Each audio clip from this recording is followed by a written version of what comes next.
right, we'll get more into the Constitution later. And with that, I think we're going to draw this first session to a close, and I'm going to ask my colleague Ruth Hall to talk about the redistribution program. Thanks so much, Ben. What a powerful presentation, isn't it? And in talking about redistribution, I would like to start with a little bit of this history, which is that I think that as South Africans, we have actually been quite unclear about what the purpose of redistribution is and who it should be for. And this has a long history. The ANC itself, from its founding, was quite unclear whether it wanted a radical redistribution of land or, in fact, a somewhat more elite program of just allowing an open market for land. And I think that we haven't been very clear on this. I have to just suggest one idea, which is, I think, very topical, which is that Zola Skweyiya headed the Constitutional Committee in the early 1990s and made a lot of important statements about his vision for land reform. And of course, right now, people are writing about what is his legacy. Perhaps we should be looking at that. He was also head of the Department of Economic Planning in the transition period. Let's talk about redistribution. A lot of the debate around land reform centers on this idea that if only we could redistribute 30% of white-owned commercial farmland, somehow that would be a great achievement. The 30% was actually quite an arbitrary figure that was derived from a World Bank estimate of how much it would cost and whether or not 30% would be affordable within the first 5 years of democracy, in other words, between 1994 and 1999. In many ways, our redistribution program has been framed by the World Bank and the mission that it introduced within 1992 and 1993 within South Africa, where it said, on the one hand, what we should do is we should embark on agricultural deregulation. In other words, we should take away the forms of subsidy that had helped to create white capitalist agriculture over much of the 20th century. We should do away with that. They argued it's inefficient and we must do away with it. At the same time, they argued embark on a land reform process that will focus on black small-scale farmers who will then compete with the white capitalist agricultural sector. And this is effectively what we have been doing for the past 20 years. I think that the big questions are not just the question of how we get the land. In other words, the debate around whether or not there should be expropriation without compensation. But I think that two other very important questions are, who is this for?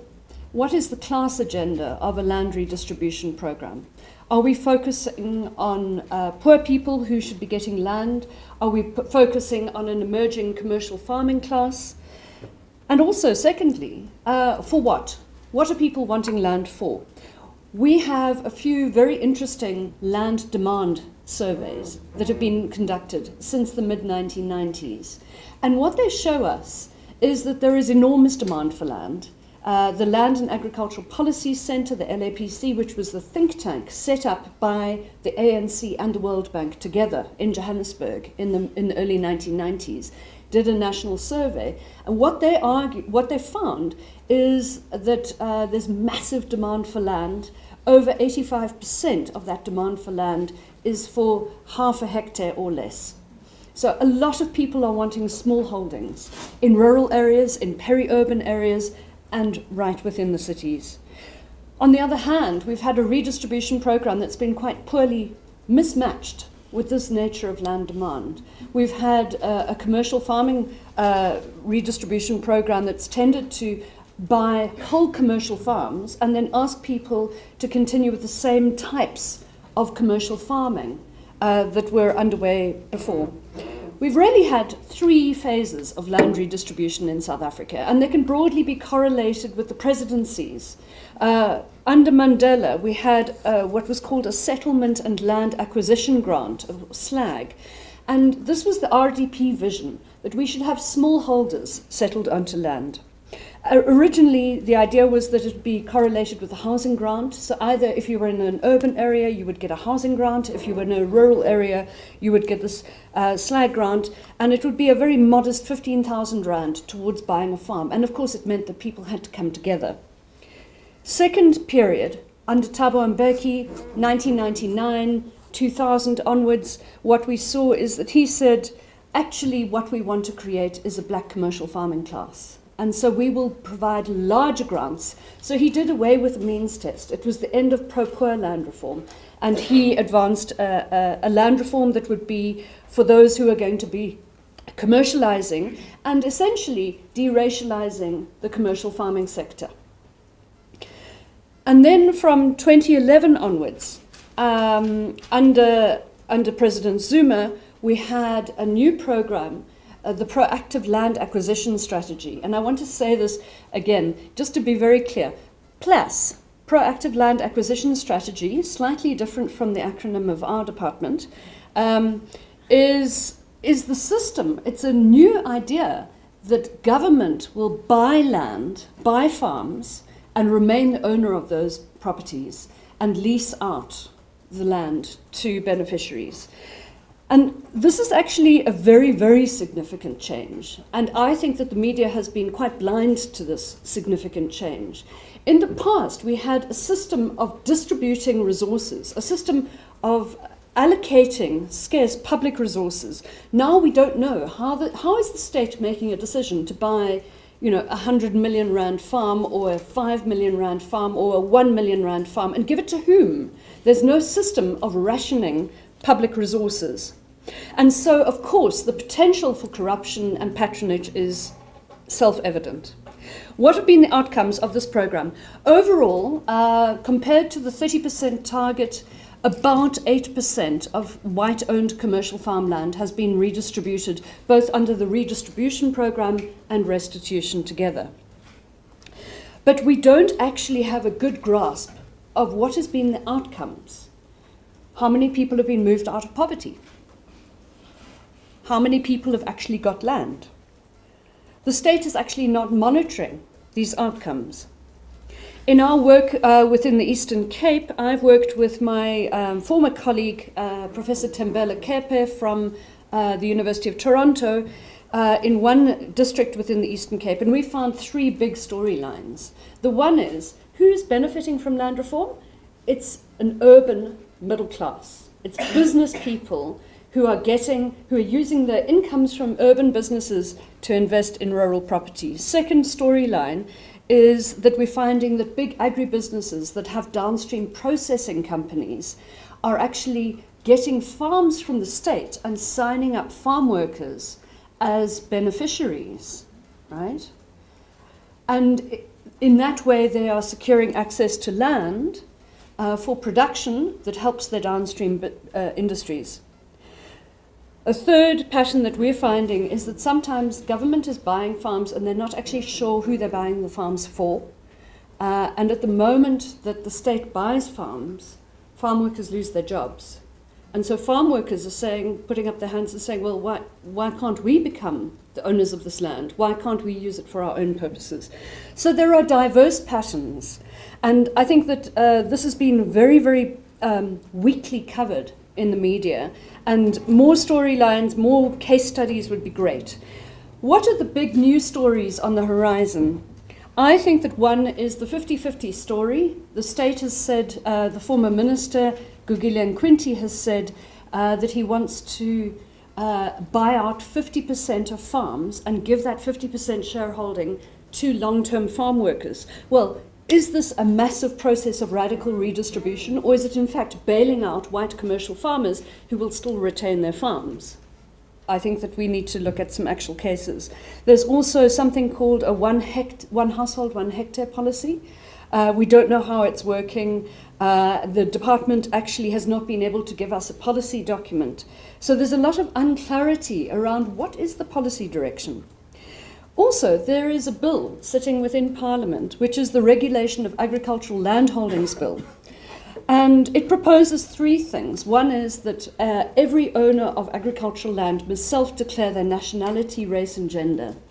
Second point is that there must be ceilings on land holdings. The idea of whether or not should there be ceilings, should there be limits on how much land everyone can own, that's an open question. And thirdly, it proposes a ban on new foreign ownership of land. It's not retrospective, it's for the future. My own view is that banning foreign ownership is not likely to really have a major benefit for poor black South Africans. In fact, foreigners don't own a hell of a lot of agricultural land, and if you ban foreign purchases of land, we're likely to see a slightly dampened property market, largely to the benefit of South African capital rather than to poor people. There are big questions about the data. Who owns what within South Africa? Ben wrote a very useful article a few weeks ago on the state land audit, on the private land audit that was done by Agri South Africa. So they're both audits done by the state and by Agri South Africa. But the truth is, actually, we're sitting in a bit of a dark space. Nobody really knows exactly who owns what in South Africa. What are some of the big stories that we might tell about land redistribution in South Africa? I have a few. One is there needs to be a story about elite capture, which we think is rife within land redistribution. Who's actually profiting? And it's not just urban business people and black business. What we're actually seeing is agribusiness, white-owned agribusiness, and international companies profiting. We're seeing increasingly a financialization of the agricultural sector and big corporate capital coming in and getting hold of land at the state's expense. There's a big story to be told there. A second question is about this leasehold model. Is it even working? Are people now getting leases? Do they have secure tenure? And are they able to invest? Are the banks interested in those leases? And are they able to access capital? Also, let's not only tell a bad news story about land redistribution. There are successes. And one of the fact checks that Ben referred to actually talks about what have been the benefits in terms of livelihoods for people accessing land. Our view is that there are actually, especially when you give land to people, that it's the right land, it's in the right situation, and you give them modest support, there's actually massive potential for benefits. And I think that this is important partly because of the moment that we're sitting in politically. Cyril Ramaphosa has promised a national study. He says he wants to have a land reform process that improves food security. We need to know how to do that. There are two very important legal processes underway to watch. One is one of the manners in which people have come together to hold land is through communal property associations. So if you as a group are needing to hold land together, hold and manage the land together, it's often through a legal entity called a communal property association. Now, there is an amendment bill currently before Parliament. We should look at this amendment bill. My view is that what it's trying to say is that actually groups of people coming together to hold property, they will not be the owners. So we need to understand, why is the state proposing that you will have the obligation to manage land, but you will not be the owner? So I think the question of whether or not the state is intending to transfer title or not is important. And the second important thing to look out for, and it builds on the high-level panel report, is the idea that, in fact, because Section 25(5) of the Constitution, the mandate that says the state must provide for equitable access to land. But in fact, we haven't had a state that has provided for equitable access to land. The mechanism through which the state uses money from Parliament and spends money on buying land is under an apartheid-era law. It's Act 126 of 1993. And that law just says the minister may use this money. It doesn't say how this process should happen.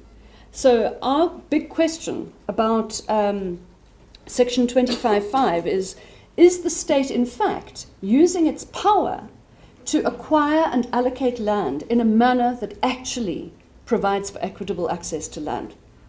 Thanks, Ruth. The Regulation of Agricultural Landholdings Bill is coming, it's in Parliament now. It's proposing the ceiling. Will the ban on foreign ownership have any impact? We'll have to wait and see. There was actually a panel of experts on foreign ownership of land that was established in the early 2000s, and it reported in 2007, and it found that approximately 3% of agricultural land is owned by foreign entities, individuals or companies. So we don't necessarily think that a ban on foreign ownership is going to have an immediate or demonstrable effect onto land markets. Sorry, is that the first time, though, that South Africa is looking at doing this formally? Well, the debate has been open for probably 2 decades. Right. The debate has been open. Let's be clear, a lot of countries across the world have a limitation that says that if you are not a national of that country, you may not own property. Of course, you can have long-term leases. So, Canada, Belgium, Australia, it's not an unusual thing to do. And I don't think that it would have either a very negative effect on property markets. I don't think it would have a very positive effect on land reform.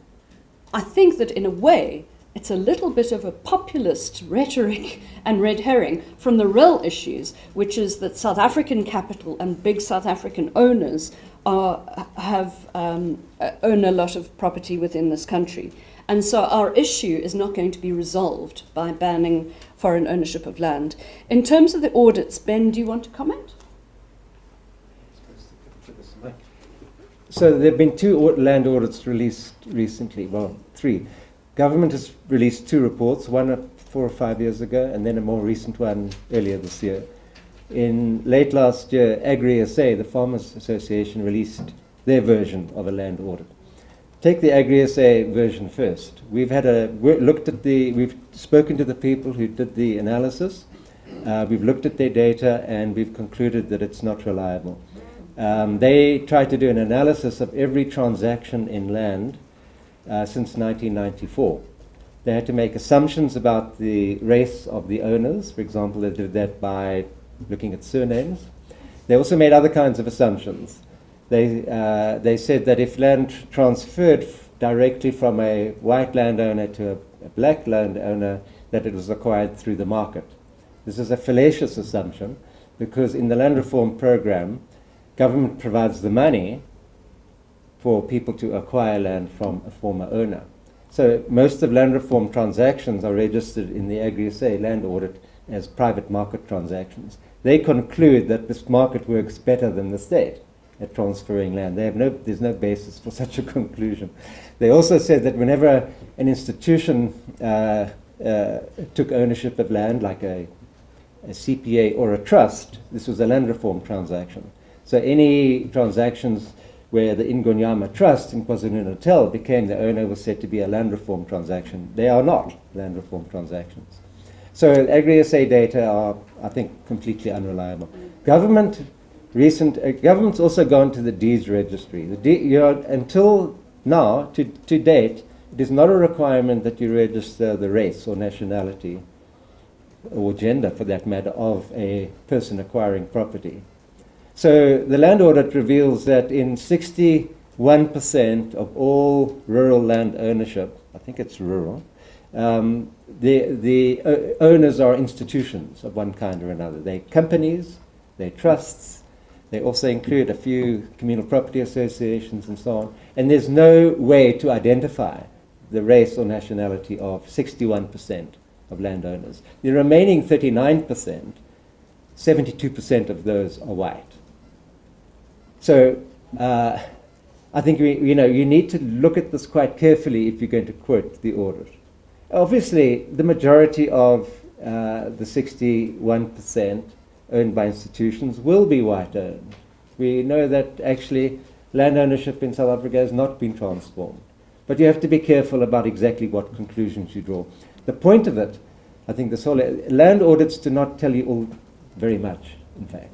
The larger question is that government does not collect accurate data about how much land it has acquired and transferred, nor who is currently occupying that land, the numbers of people, nor what they are using it for. We have no monitoring and evaluation data on which to base policy. We are steering in the dark, and land audits by themselves do not help.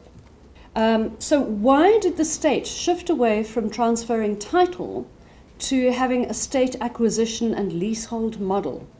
This actually started in 2006. After the National Land Summit of 2005, in 2006, the state said, okay, one of our approaches will be, instead of waiting for there to be an agreement between a willing buyer and a willing seller, the state will go out there and buy land, okay? It'll be proactive. One of the reasons why this was embarked upon was that Thabo Mbeki's vision of a black commercial farming class had run into problems. And one of the major problems is that people had to take out massive loans in order to leverage enough money. So the Thabo Mbeki model said that you can get between 20 and 100,000 rand, depending on how much capital you're putting in. So people actually had to go to banks and buy and borrow in order to leverage state credit. And one of the problems that started to become evident after a few years was that black farmers were being repossessed, not only by the commercial banks, even by the land bank, the state-owned land bank.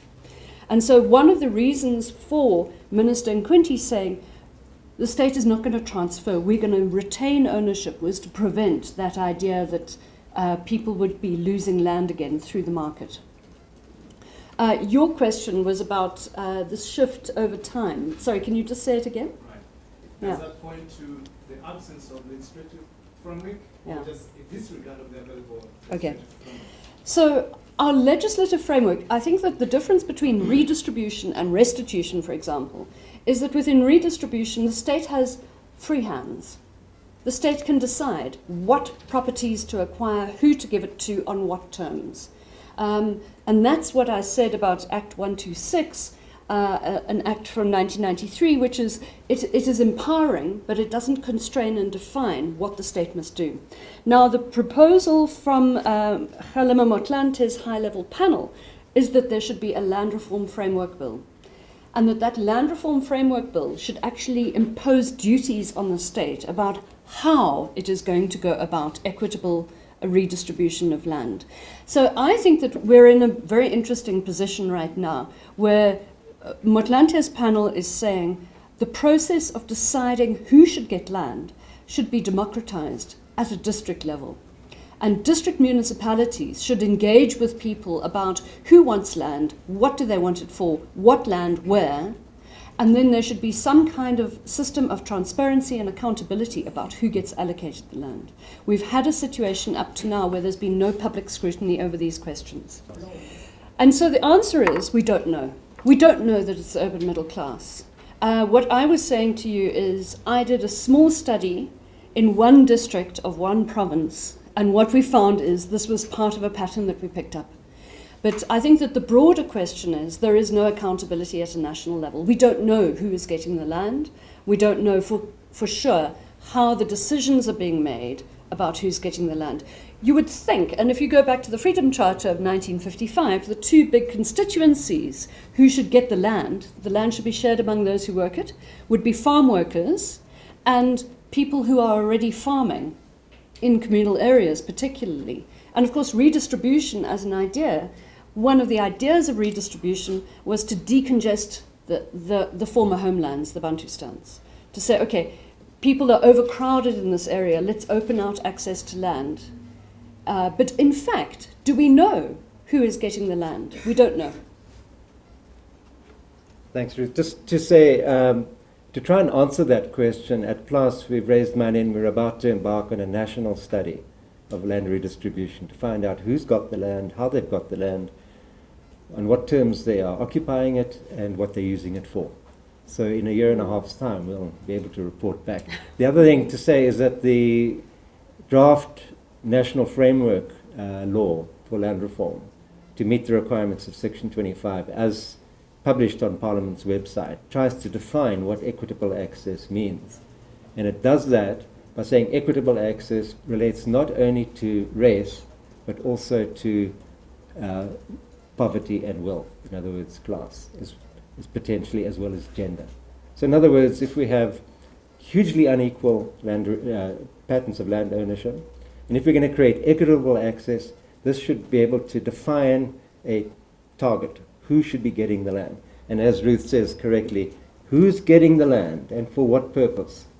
This is at the heart of land reform rather than how you get the land. I think we're going to have to move on. Yeah. Okay.